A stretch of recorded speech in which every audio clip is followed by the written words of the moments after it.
Good morning and happy Band Shirt Tuesday. It is a wonderful new week and I am wearing a old band shirt. It's one of my favorite band shirts though. This is a crazy band shirt. You can see it right there. Little dance, little shimmy. Another Hope for a Golden Summer shirt. They are the ones who sported the best Owls shirt that I own, and this is kind of a weird bird thing. But I love it. I love the color. I love the picture. I love the weird script. I love band shirts, honestly. I love band shirts and I love music. And I am glad that we are going to be able to have another show today on this Tuesday. I'm Gabe, the O-Scope Wizard. Welcome to the show. I hope you had a wonderful weekend. I just came out of a weekend, just like you. I suppose the entire world came out of weekend. That's how time works. Yeah, but this weekend, I got to use my oscilloscope a couple of times. I used it to test a television antenna to see if it was connected. It was. Wonderful use for an oscilloscope. You can hook it up and just see all the frequencies coming in on your antenna. I also used a multimeter, oscilloscope adjacent, a multimeter to test my air conditioner because I was a little worried that it wasn't working. I wasn't worried it wasn't working. It actually was not working. I was worried that the thermostat had died. That was not the case. It turned out that the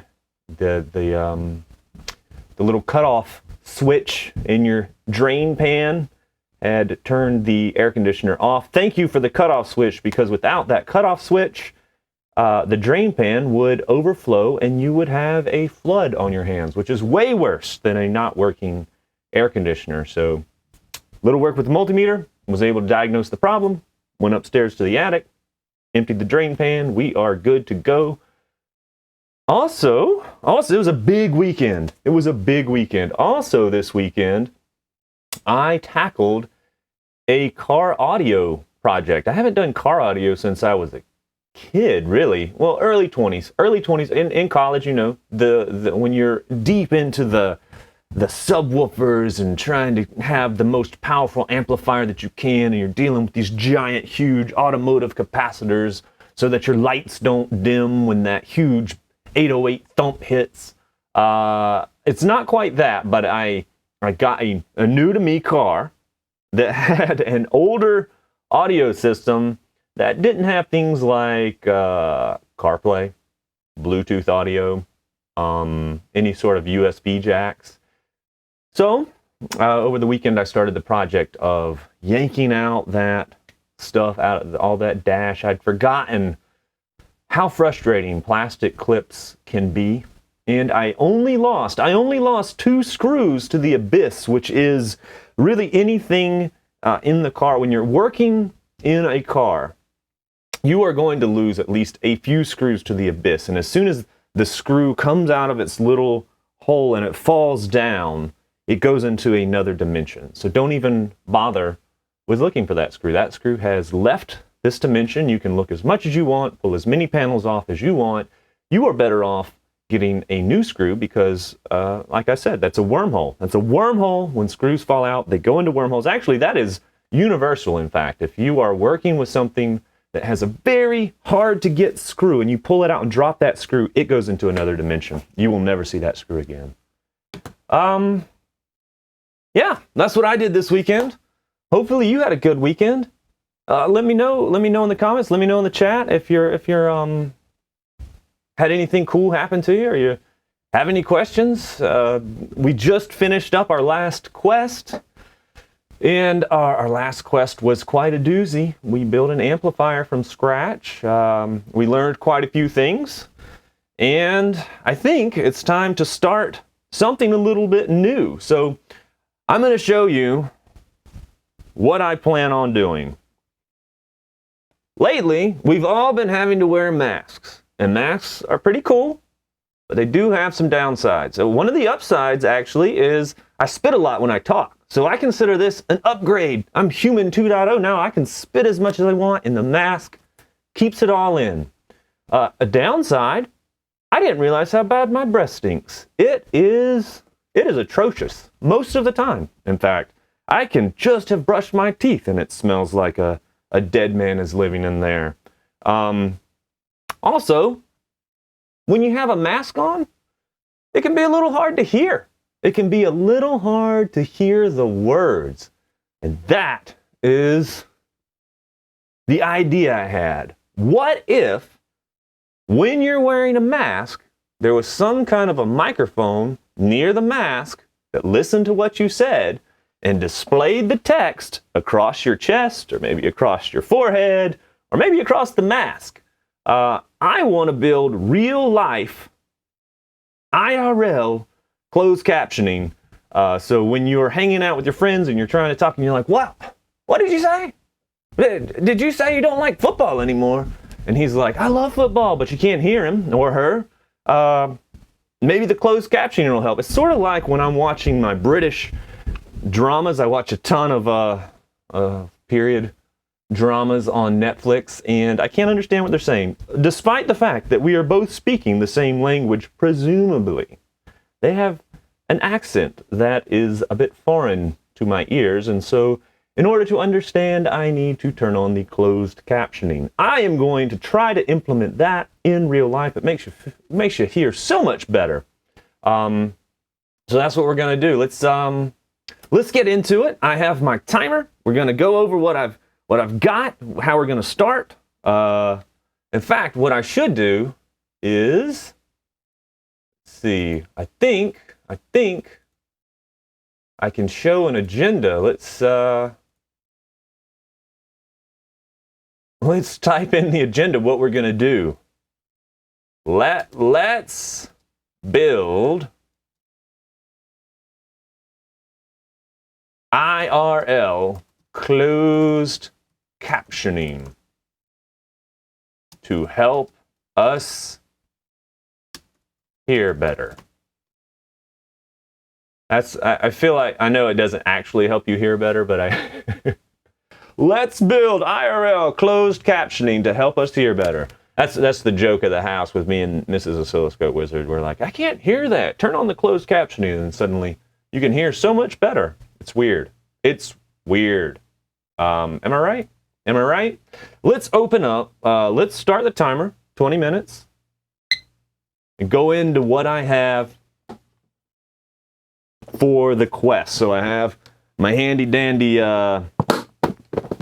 toolbox. It's actually a fishing tackle box, but it is full of all sorts of goodies. First of all, we have Raspberry Pi Zero. Boom, right there. Right there. Can you find it? There we go. Raspberry Pi Zero. If we pull it out, I've already added some pins to it so that we can hook things to it. But this is going to be we're going to try to make this the brains of our operation once again. I liked having the Raspberry Pi in the last quest, and there were so many drivers and programs written for it. We're going to try that again. I have, for this quest, we're going to do this again. This is the ReSpeaker 2-mic Pi Hat. So on this little board are 2 microphones. Where are they? They're allegedly right here and right here. So it actually has a stereo pair of microphones. And I'm not sure exactly how it communicates. I'm guessing it probably communicates with I2S or maybe I2C, or, you know what? We'll be able to do some exploring and figure out how it communicates with the Raspberry Pi.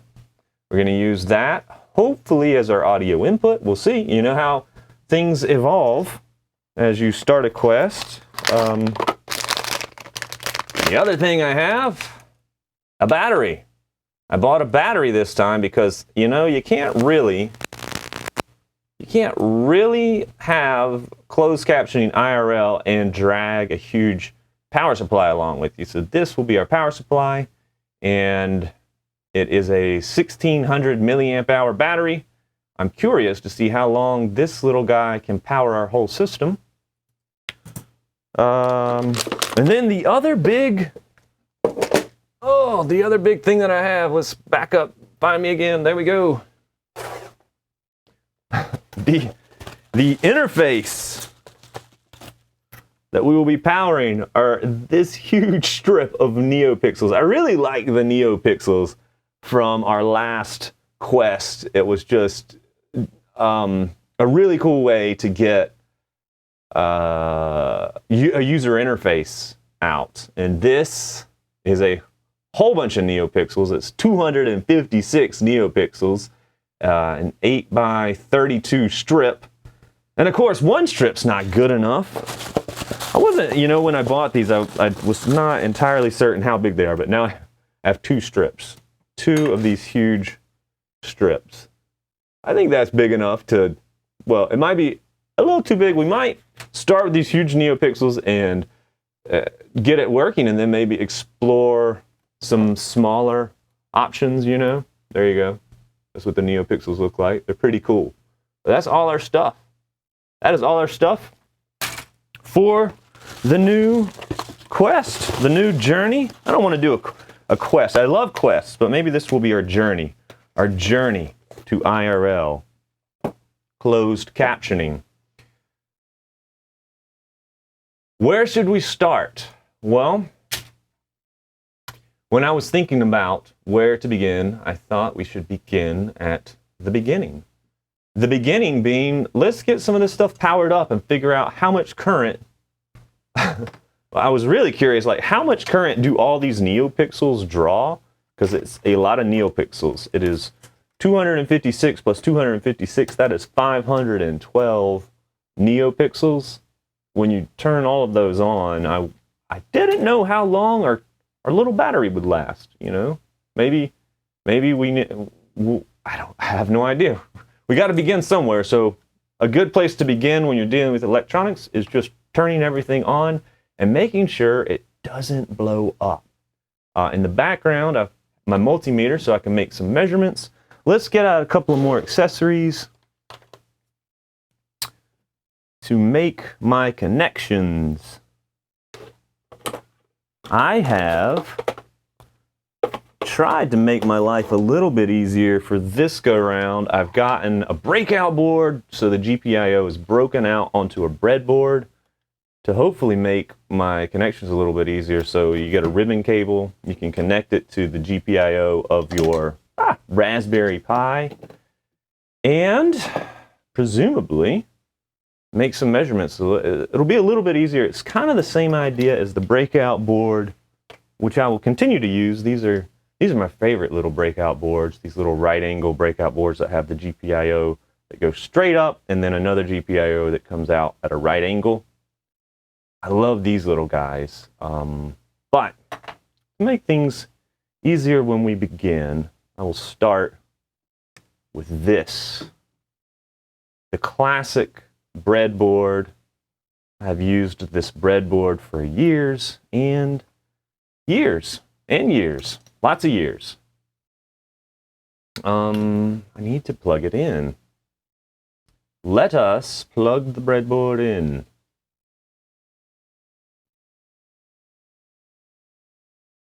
And try not to bend the pins. I do bend pins quite a bit. Luckily, I'm dealing with these huge, honking, thick pins, so you can straighten those out with a pair of pliers. But I didn't want to. I mean, you don't want to start out with bent pins, do you? Do you? I think,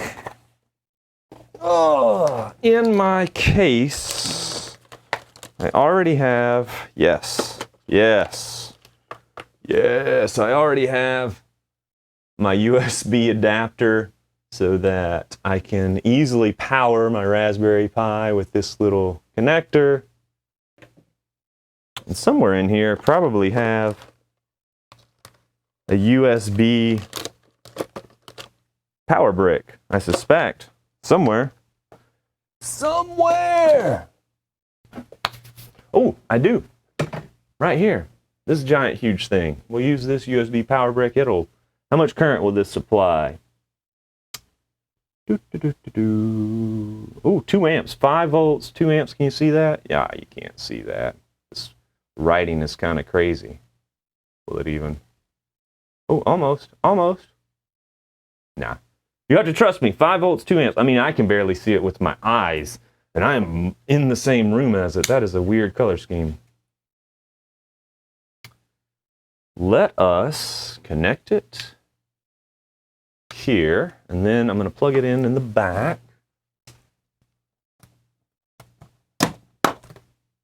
Get my lamp plug out of the way. Plug it in. Okay. Okay. Probably could have invested in a slightly longer cable. But who wants that? Who wants that? Ground to ground. Ground is, in this case, the black wire on my USB breakout adapter. These little USB breakout adapters, if you're trying to use USB to power your devices, these breakout little boards are like, well, you can't really see it, but like this are very valuable. Now, I am going to see if I get power. So there's an LED on the Raspberry Pi. I pointed at the Raspberry Pi and plugged this in. You guys should all be able to see the LED turn on. It did. I have a bad track record with these little Raspberry Pi Zeros. I fried this one in my last quest. I was very cavalierly wire wrapping while it was turned on. Whoa, I'm noticing a difference here. So these are both Raspberry Pi Zeros, but this has LPDA memory, and this has Micron memory. Huh. I guess they probably buy the memory in bunches, and they just get the cheapest one at the time.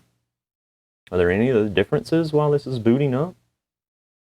Looks like everything else is pretty similar. Nigh on exactly the same, but different memory vendor for the one that I fried and the one that I'm using. Huh. Interesting. Interesting. Okay, so it is booting up. Now, I want to plug in a NeoPixel. I want to see if we can use a NeoPixel. It's got these pins here, which I suppose are going to require some wires into them so that I can use them. Can I plug this into here and use that? Yes, I could. Okay. Can I plug these little wires in and use them? I have some other little wires. Alright, my little jumper wires. I'll plug a green one in and a yellow one. I'll probably do green, yellow, green so that I can kind of tell how it's plugged in. Wait a second. I'm realizing that I should do this a little bit differently. Dude. I mean, I have a breadboard here. Yeah. Forgot how to use a breadboard there for a second, guys. Forgot how to use a breadboard. Let's back up so you can see a little bit better what I'm doing. Back my camera up. Back it up, camera. Get this out of the way.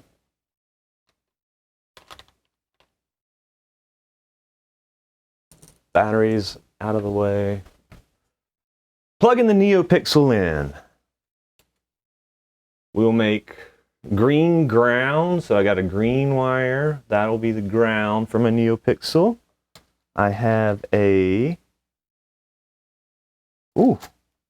got a nice long red wire. These are always my favorite for power. So red for power, green for ground, and maybe we will do today, orange for data. Now on the back of this is DN, that is green. Of course it's green. I probably should have followed the color scheme that they use. I'm going to use my own color scheme. So data in, we decided that was orange. So that is the center pin on this connector. Plug that in. Now 5 volts is this red pin. So we will plug that into our red jumper wire that we're using. Feel like eventually I'm going to rip those off and really be in quite a mess. This is really cool. This circuit board is flexible. It's a flex circuit board, so it's pretty cool, right? Yeah, that's pretty neat. Pretty doggone neat. And then ground is green. But the flexible circuit board means I will eventually, and by eventually I mean almost, I'm going to say by the second episode of us dealing with, rip it or break it somehow. It seems like I will. Now let's plug it in. I really hadn't thought about how to kind of prop it a little bit. So green ground. And that's my ground bus on the back line is my ground bus. I guess I can get really tight in there. So this back line right here is my ground bus on my breadboard, and red is going into my power bus right here, 5 volts. Oh, well, I think it's going into there. There you go, you stinker. Red. I think maybe my breadboards, my wires are getting wore out. And now data. Where is data going to go? That is a good question. We need to consult. We need to consult the interwebs to figure out where data goes. Let's see if we can make it happen.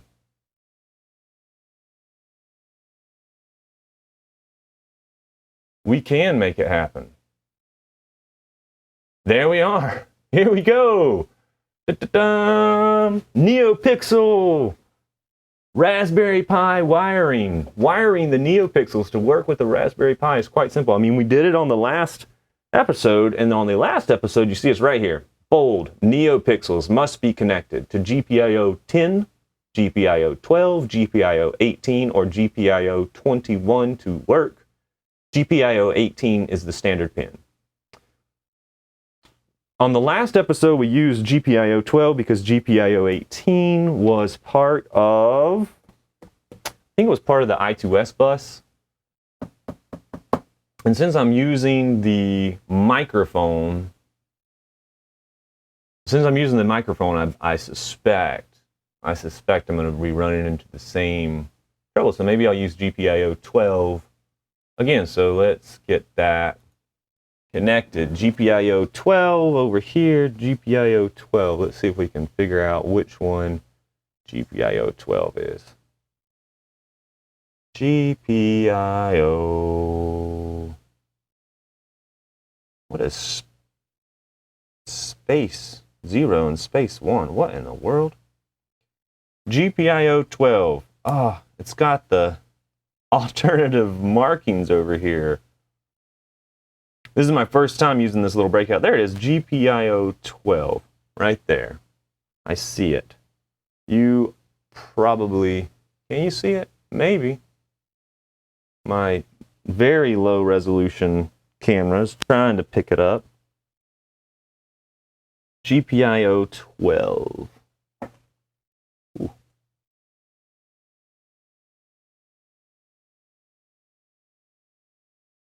There we go.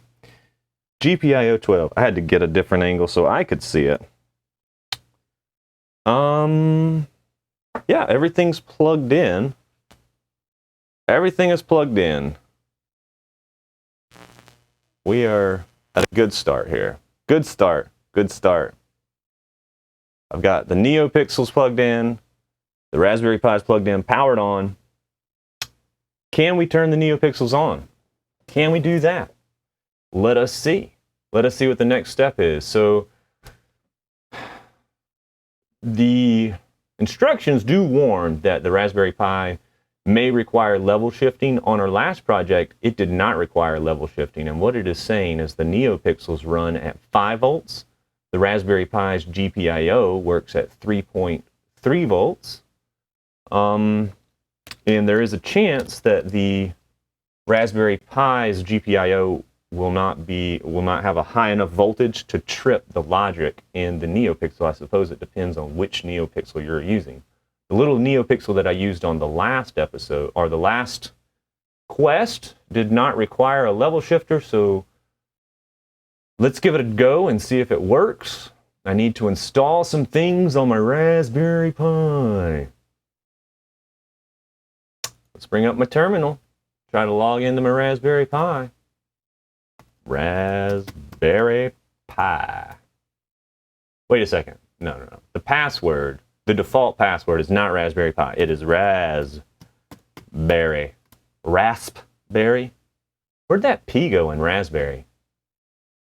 Oh my goodness, am I not typing it right? Raspberry.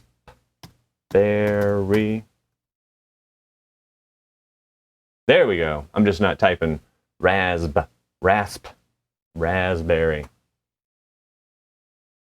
Let's follow the instructions that were laid out. I'm not sure if I have to do both of these, because this is CircuitPython NeoPixel, and I want to use I do want to use the NeoPixel library. But CircuitPython is for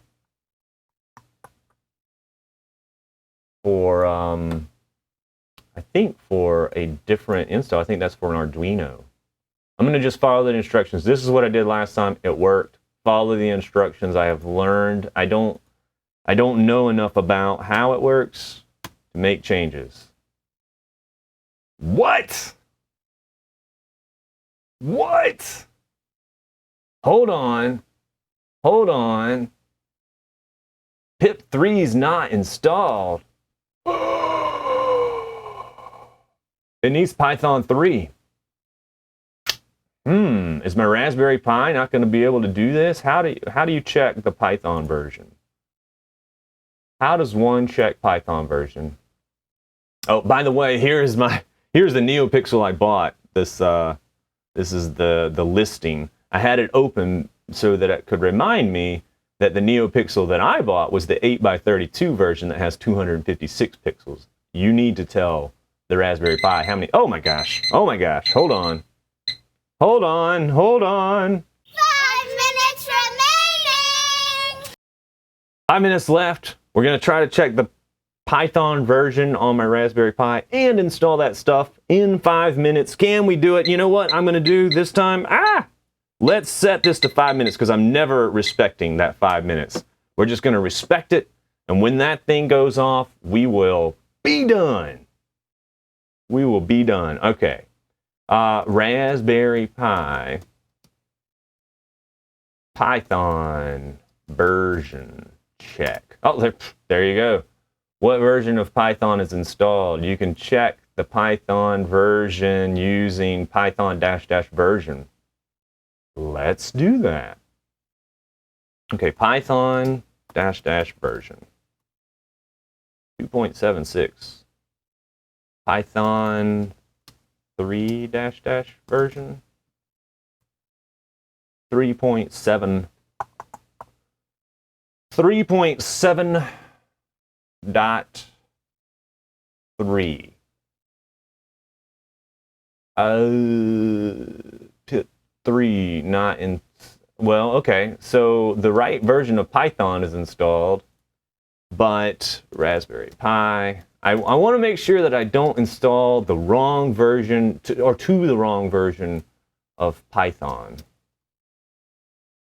All right, Raspberry Pi Pip 3 not found. The utility should have been installed as part of the Python 3 installation. It is.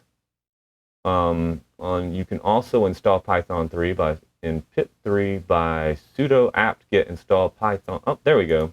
Okay, here we go. If Pip 3 is not installed, what we got? Oh, okay, sudo apt-get install Python 3 - pip. I wonder, what if I did pip dash dash version? Pip, man. Okay, let's just install this. We'll install Python 3's, this is its package manager. Yes, I do want to do this. Who knows how long this will take? This could take a whole 5 minutes while it's downloading from all the mirrors. The Raspberry Pi Zero is very small and very judicious with its current and power usage. It is also very slow. So, cup of coffee, drink of coffee, Oscope Wizard mug. Very exciting, very exciting. As it fetches all of the packages and gets to business.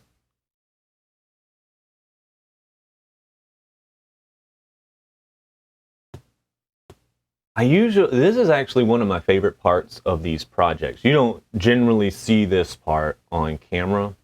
I love watching these install packages and uninstall. I used to be fascinated as a kid with a minimal Windows install. So I would go through Windows and ruthlessly root out anything that wasn't absolutely necessary to the boot process. What generally happened, though, I would jack up my computer pretty badly and have to format. But I spent, I don't know, I just found it super interesting. And then that kind of got me along this path of trying to use minimal operating systems and different operating systems growing up. I used a lot of different Linux distributions, of course. And then I used this really weird operating system called BEOS. BOS. I don't know if anybody out there has ever used BOS or if it is even still around. But I remember definitely going to the store one time.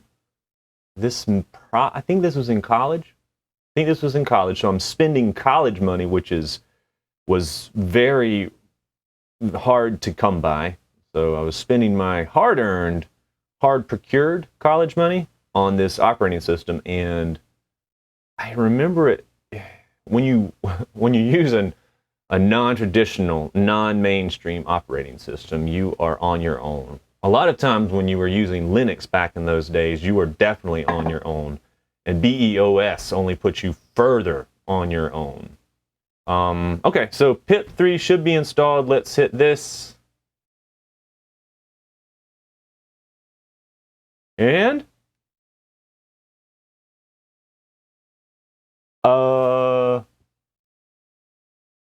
I don't know. And that was our 5 minutes. I guess we will be left on a cliffhanger. This is a cliffhanger episode, guys.